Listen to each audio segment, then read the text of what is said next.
Cette vidéo est en partenariat avec la plateforme Nextory. C'est la seule plateforme de lecture où vous avez tous les formats disponibles, du e-book, du livre audio, de la BD, de la presse, des séries audio exclusives, le tout disponible dans un catalogue qui regroupe près de 350 000 titres. Nextory, je m'en sers plutôt pour le livre audio parce que c'est un format que j'apprécie du fait que, avec mon travail et mon rythme de vie, c'est beaucoup plus facile d'écouter des livres en voiture pendant que tu fais ton ménage, pendant que tu fais ta vaisselle. Je vous mets le petit lien via le code juste ici pour bénéficier des 45 jours gratuits. Et ce qui est très chouette avec cette plateforme, c'est que vous avez énormément de choix. Notamment, on a beaucoup parlé de l'imaginaire avec les grands classiques comme Tolkien, Le Seigneur des Anneaux, mais vous allez trouver aussi du policier, du roman contemporain, de la BD. Il y a un texte qui m'a tapé dans l'œil depuis assez longtemps du fait de son sujet, qui n'est pas de l'imaginaire, mais qui s'appelle La carte postale, qui est un texte qui s'inspire de la vie de l'autrice, qui a vu ses grands-parents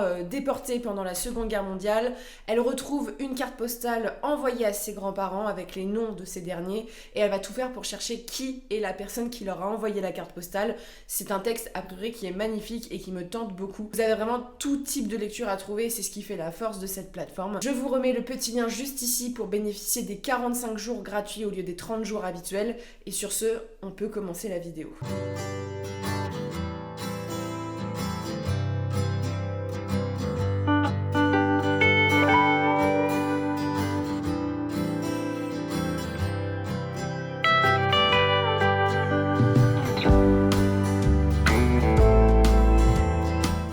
Je commence ce vlog, pour tout vous dire, j'ai passé la pire journée de ma vie pour les 3 normes, depuis que la maison d'édition a été créée. Voilà, j'ai du mal à respirer parce que je suis en crise d'angoisse depuis ce matin. Depuis ce matin 8h, il est quasiment 19h. J'espère que ça va s'arranger, c'est tout ce que je suis totalement démunie face à la situation. Et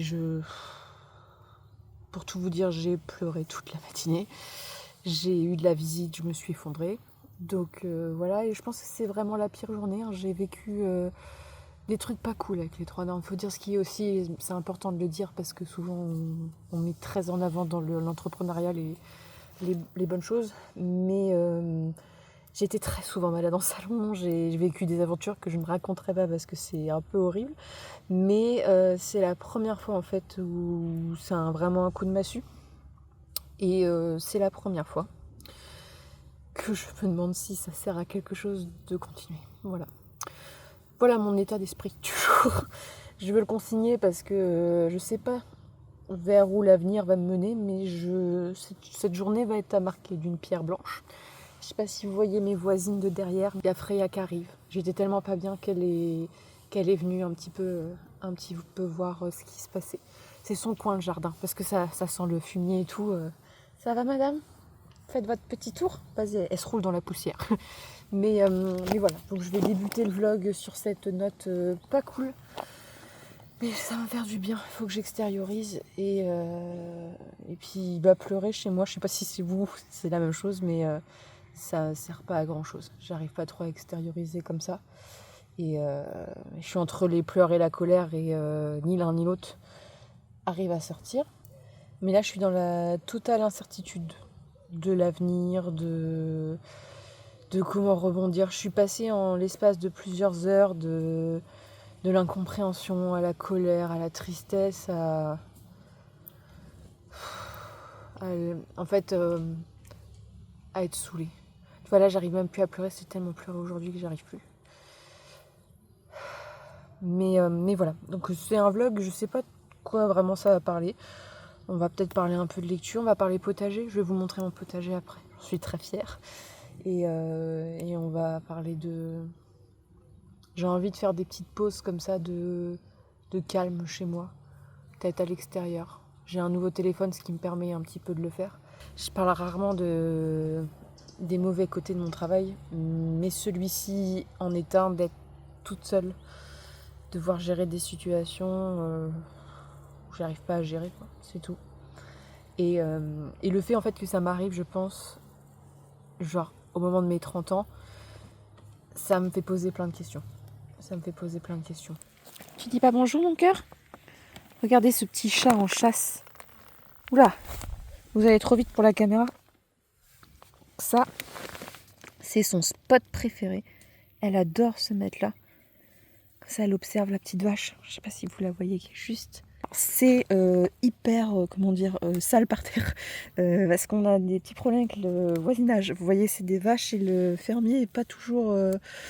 respecte pas toujours le fait de nettoyer ses parcelles. Donc là, c'est un peu un stand-by. C'est nature sauvage. C'est bon pour les petits insectes. Mais c'est le coin à Freya. C'est son domaine. Sincèrement, je crois qu'elle aime bien être là parce qu'elle est tranquille.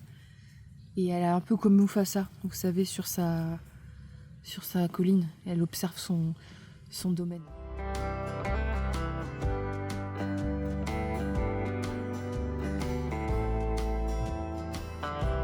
Alors, niveau potager, on est sur ce potager, alors qui est pas très en forme parce que il n'a pas aimé le coup de chaud qu'on a eu.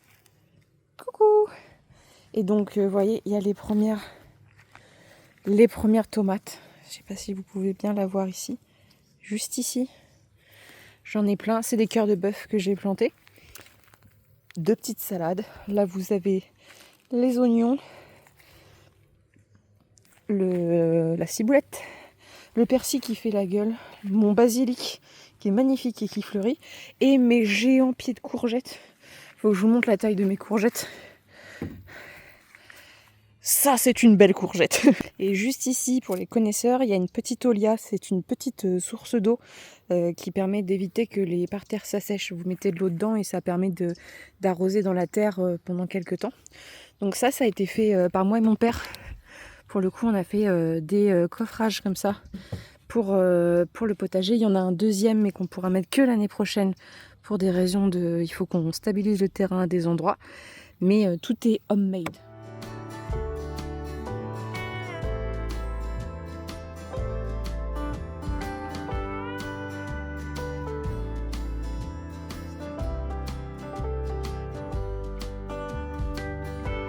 J'avais envie de vous parler de mes lectures parce que c'est aussi le but que je vous parle quand même de mes lectures, sinon ça n'a pas intérêt.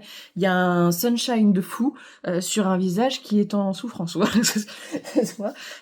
J'ai terminé Les filles de la Villa aux étoffes, qui est une saga familiale qui emprunte un petit peu à Downton Abbey pour les gens qui connaissent un petit peu cette saga, et qui était très très chouette. En plus, le deuxième tome est un peu plus intéressant que le premier. Ça se passe pendant la Première Guerre mondiale, et là vraiment pendant le conflit, et c'est assez palpitant du fait qu'on est autant sur le front que auprès des filles de cette villa aux étoffes. J'ai beaucoup aimé le point de vue de l'Allemagne parce que ça se passe à Augsbourg en Allemagne, et c'est vrai que la plupart des livres qu'on lit moi, la plupart des livres que j'ai lus sur la Première et Seconde Guerre mondiale, c'était souvent du côté des Français ou des soldats allemands, et là j'ai aimé cette réinterprétation-ci, de comprendre pourquoi le conflit avait abouti à cela et pourquoi les gens sont partis la fleur au fusil tout à fait en mode ça va être un bon moment, et c'est touchant, c'est larmoyant, il y a des tragédies de vie. Vous suivez autant les nobles, on va dire, de cette famille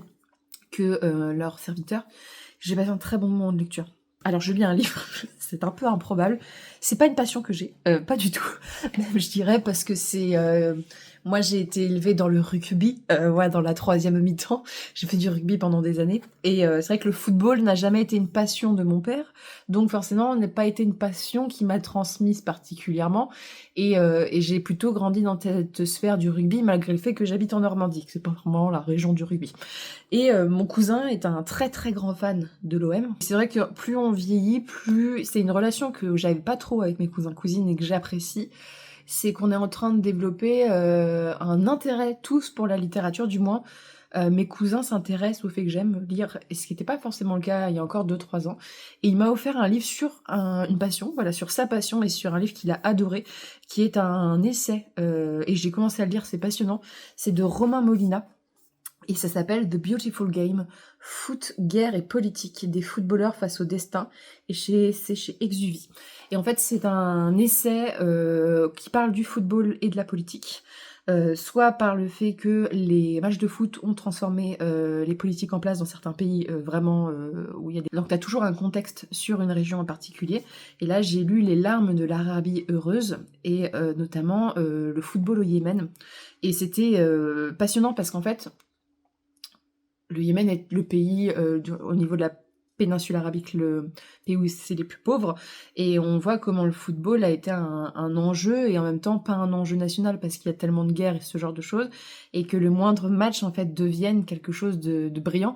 Et à un moment, dans un des chapitres, ils expliquent que quand ils ont gagné un seul match, c'était comme nous pour 98, et les gens dans la rue, malgré qu'il y ait la guerre, se levaient et sortaient les drapeaux et tout, et c'est assez fou. Et tu vois, le prochain, c'est sur ce thème-ci.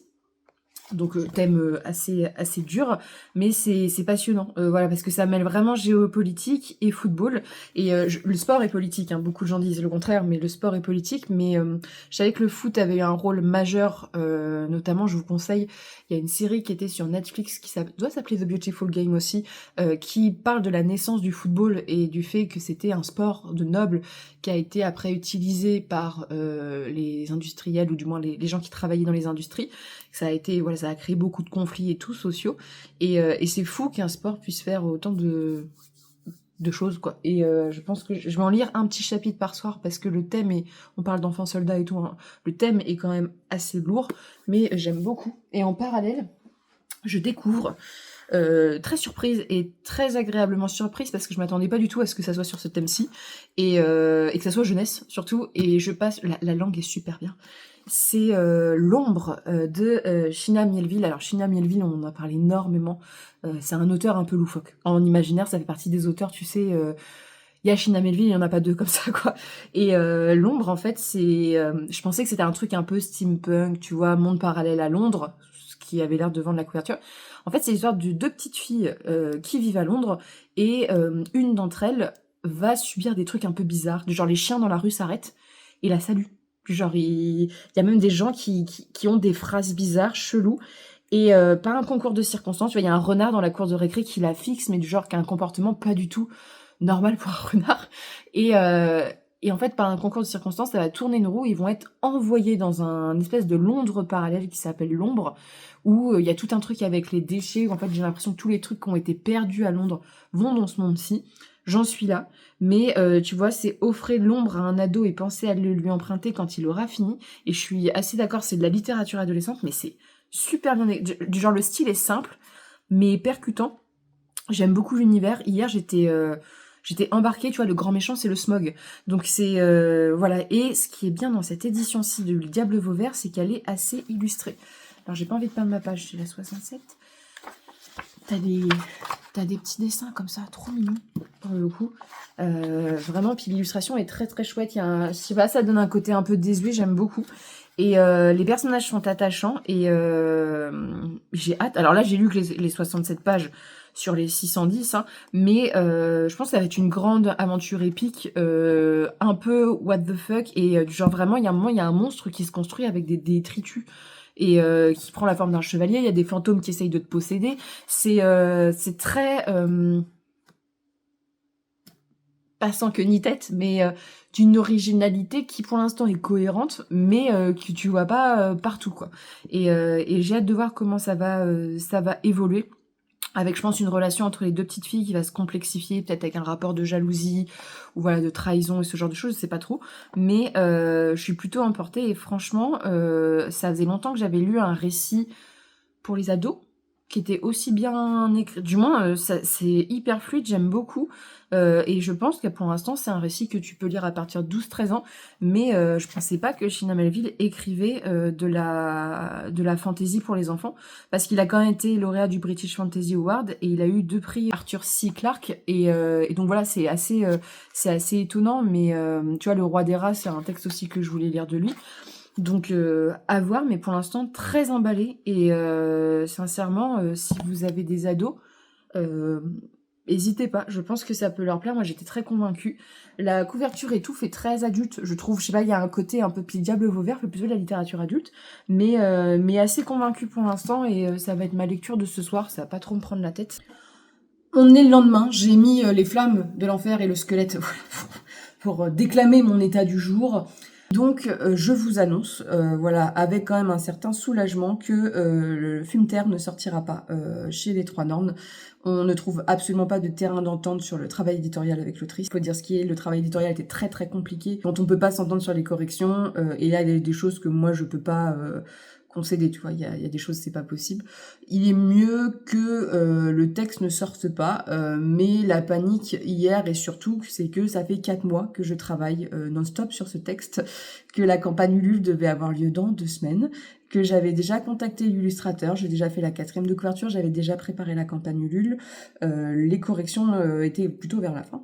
Donc c'est 4 mois de ma vie qui sont jetés à la poubelle, ce qui est assez violent quand tu te prends ça dans la gueule et surtout qui crée des inquiétudes vis-à-vis de ma société, hein, on va pas se le cacher, hein, moi j'ai pas de livre pour les Trois Nornes pour la fin de l'année. Et j'ai pas de livre pour l'année prochaine vu que j'étais concentrée à travailler pour faire au mieux avec ce texte pour la fin de l'année. Donc vous imaginez un peu mon état et mon inquiétude.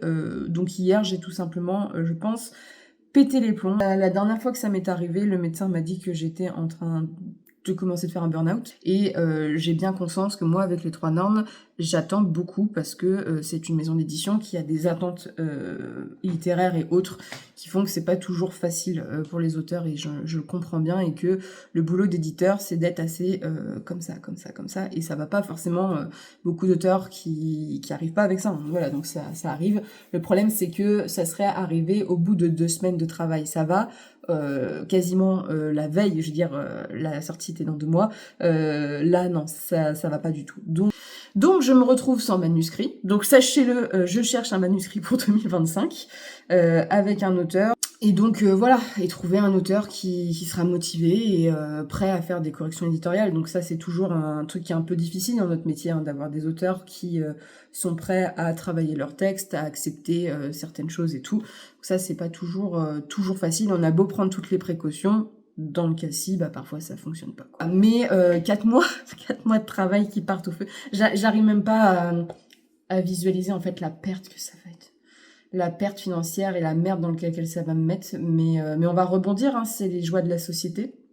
Mais sachez que je planche sur le fait qu'il y aura une sortie de La Forêt aux Fleurs d'Or l'année prochaine, un 2e tome, donc qui se passe dans la même forêt, c'était prévu. Mais là, je pense qu'on en a parlé avec l'autrice et ça va être un beau projet, j'ai beaucoup aimé travailler dessus et trouver quelque chose qui me satisfasse. Donc voilà, je vais rouvrir les soumissions de manuscrits. Je vais chercher des manuscrits, mais voilà, mais vous doutez bien que j'ai un peu le seum, mais c'est normal, ça serait mentir de dire le contraire, mais en fait là, je pense que le seum, il est même pas sur, en fait là, c'est en mode, bah c'est un échec, on va dire, pour ma société, ça c'est sûr. En fait, là, le seum est plus sur ma vie personnelle parce que j'ai sacrifié mon été, j'ai sacrifié beaucoup de choses pour la publication. J'ai pas pris de vacances, j'ai pas vu mes amis. Voilà, j'ai fait des choix j'ai privilégié mon travail pour ma vraie vie et que bah le travail ne fait rien. Mais tu vois, c'est comme dans les milieux artistiques, hein. Il y a des gens qui travaillent sur des albums qui sortent jamais, il y a des gens qui travaillent sur des projets qui sortent jamais et en fait, c'est la première fois que moi j'ai un projet qui ne sort pas. Et encore heureux, là j'avais contacté l'illustrateur, je vais voir si comment ça va se passer et tout, mais heureusement que j'avais pas encore payé l'imprimeur et ce genre de choses, parce que là, on parle de milliers d'euros qui seraient partis en fumée, et là j'aurais coulé ma boîte, quoi, c'est sûr. Tu vois, c'est comme si, un parallèle un peu mal fait, mais c'est comme si j'avais travaillé 4 mois gratuitement, tu vois, c'est un peu... bah c'est ça, voilà, donc c'est le problème, mais bon. Ça fait partie du jeu, hein. On peut pas toujours avoir des manuscrits auxquels ça se passe, avec des auteurs avec qui ça se passe bien. Mais voilà, donc petit résumé de la journée. Donc là il est 11h30, je vais commencer j'ai tourné une vidéo ce matin, j'ai monté une autre vidéo. Je suis en train de faire le petit vlog en parallèle et j'étais en train de chercher des choses sur des plateformes d'écriture. Je vais préparer le post pour la soumission de manuscrits. Et cet après-midi, si j'ai bien compris, je vais faire des travaux parce que, pour ceux qui n'ont pas trop suivi, j'ai acheté une maison. Donc vous vous doutez bien que financièrement, il faut quand même que je puisse sortir de l'argent. Donc, j'ai beaucoup de travaux à faire dans ma cuisine et je pense qu'on va les entamer parce que ce qui était drôle hier, c'est que j'ai eu cette nouvelle affreuse. Mais en même temps, j'ai eu une très très bonne nouvelle au niveau personnel et des travaux. On trouvait pas de carreleur, pour tout vous dire. On trouvait pas de carreleur en qui je pouvais avoir confiance et tout. Et c'est fait. Donc, on a un carreleur. En plus, c'est une connaissance, un ami à mon père qui va venir carreler la cuisine et les toilettes. Donc, on va pouvoir faire la cuisine et les toilettes. Je vais vous montrer le carrelage de la cuisine. C'est une pépite. Voilà. Mais on va pouvoir commencer à défoncer la cuisine. Et parce qu'en septembre, normalement, je vais commencer à avoir des toilettes qui vont être faites et d'ici octobre-novembre une cuisine parce que la cuisine dans laquelle je suis, je vous montrerai rapidement, elle est très sale, mais et dans son jus et c'est pas facile de cuisiner, surtout pour les gens qui travaillent chez eux, il faut quand même avoir une cuisine pour pouvoir. Moi, je cuisine 3 repas par jour, donc c'est important. Faut que je vous filme ça quand même parce que cette tour, donc celle-ci, je l'ai achetée quand Freya était bébé. Freya, il me semble que tu vas avoir 3 ou 4 ans, je ne sais plus. Bref, je l'ai achetée quand elle était vraiment nourrissonne et elle n'a jamais daigné monter dessus jusqu'à au jour... ça fait 4 jours. Alors, de toute façon, parce qu'on a mis la fenêtre, voilà, c'est son point de vue. Mais surtout, c'est parce qu'il y a un plaid, c'est de la moumoute en dessous. Elle a jamais voulu se mettre dedans. Et là, c'est son nouveau spot, elle dort dedans, elle fait sa sieste dedans. Et fallait trouver une solution. Achetez des trucs chers à vos chats, mais mettez un vieux plaid dessus, il va s'asseoir dessus. Alors comme vous le voyez, j'ai un magnifique carrelage digne des années... je sais pas, ça c'est du 50-60. Pareil ici, donc ça va être changé. Voilà, c'est pas trop mes goûts perso. Et donc vous voyez, nous avons commencé à désosser au niveau des murs et ce genre de choses. Ma machine est en train de tourner, je suis désolée. Et petite surprise, j'enlève la crédence, mais le mur part avec, et en fait c'est pourri derrière. Donc comme on a refait une isolation, on va laisser un peu comme ceci. Et le projet, c'est de prochainement démonter, la cuisine est sale, je voulais dire, mais démonter toute cette cuisine qui est déjà très crade de base. Cuisine sur ces plaques crades depuis des mois, et soit ça brûle, soit ça chauffe pas. Donc vous voyez un peu l'état des murs, il faut refaire tout le plafond, le plafond est dégueulasse, mais la cuisine est une des pièces qui était, on va dire, dans le moins bonne étui. Il y a toute l'électricité à refaire, les murs à replaquer, le plafond à refaire, il y a tous les branchements électriques à refaire aussi, parce que je pense pas qu'ils sont aux normes et surtout ils sont pas super bien placés. Parce que quand vous faites une cuisine, en fait, il faut qu'il y ait des branchements électriques qui tombent là où il y a le four, où t'as le lave-vaisselle, où les sorties d'eau et tout. Les sorties d'eau normalement sont à peu près ok.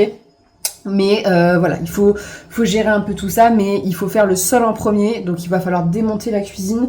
Donc je pense que je vais être en mode camping au moins, je pense, pendant 2-3 semaines. Parce que on va avancer et que mes vacances, j'ai envie de me reposer un peu et surtout je vais pas être très dispo. Donc ça va m'occuper, ça va surtout me déstresser parce que péter des murs, il y a rien de mieux pour déstresser et en parallèle, je vais continuer à chercher des manuscrits et ce genre de choses et avancer bon et malgré la situation. Et en plus, on est motivé par le temps, il flotte comme vache qui pisse vraiment depuis 2 jours là, c'est pas fou pour un mois d'août. Mais voilà, donc c'était un peu le petit résumé pour le coup, c'était pas prévu parce que vraiment j'ai vécu la situation au jour le jour. Mais je pense qu'on va terminer là le vlog de la déprime, le vlog de l'acceptation et le vlog du soulagement, vraiment. Et même vous parler, en fait, ça m'a fait énormément de bien. Je l'ai senti déjà hier, avant et après. Mais déjà là, j'ai l'impression de respirer parce que j'ai été un peu en PLS respiratoire pendant plus de 24 heures. Ça fait longtemps, voilà, ça fait longtemps. Mais voilà, donc avec Freya... On va finir le petit montage et puis je vous laisse. De toute façon là je suis en train de préparer toutes les vidéos pour septembre en avance et puis on va avancer bon et malgré et je suis hyper motivée pour aller faire les salons. J'ai très très hâte de retourner sur le terrain comme on dit mais c'est quelque chose que j'aime bien faire. Et c'est vrai que Étrange Grande et Mérignac, c'est des salons que j'aime beaucoup faire, donc j'ai hâte. Et sur ce, voilà, j'espère que vous ne serez pas trop déçus qu'il n'y ait pas de livres qui sortent. J'ai été aussi dans cet état à cause de ça, parce que voilà, c'était suffisamment avancé pour qu'on ait annoncé la sortie et tout. Et je sais qu'il y a des gens qui l'attendaient et j'en suis la première déçue. Sachez-le, mais voilà, il y a des choses où parfois il faut mieux pas que ça se fasse dans la douleur, ou du moins qu'on ne soit pas contente du résultat. Donc voilà, sur ce, je vous souhaite une bonne journée à tous. Vous avez le droit à une magnifique bout de plante, voilà. Et on se retrouve de toute manière, je vais essayer de faire un petit vlog tous les mois maintenant. Voilà, raconter un peu la vie de l'entreprise, vous montrer quelques petites choses, voilà, tout en montrant pas trop ma vie perso. Mais j'avais envie de vous montrer aussi un petit peu les travaux pour voir la situation. Cette année est un peu particulière, mais je vis dans les travaux et j'avance aussi et on fait pas mal de choses nous-mêmes parce que ça coûte très cher. Donc sur ce, je vous souhaite une très bonne lecture et on se retrouve bientôt pour une prochaine vidéo.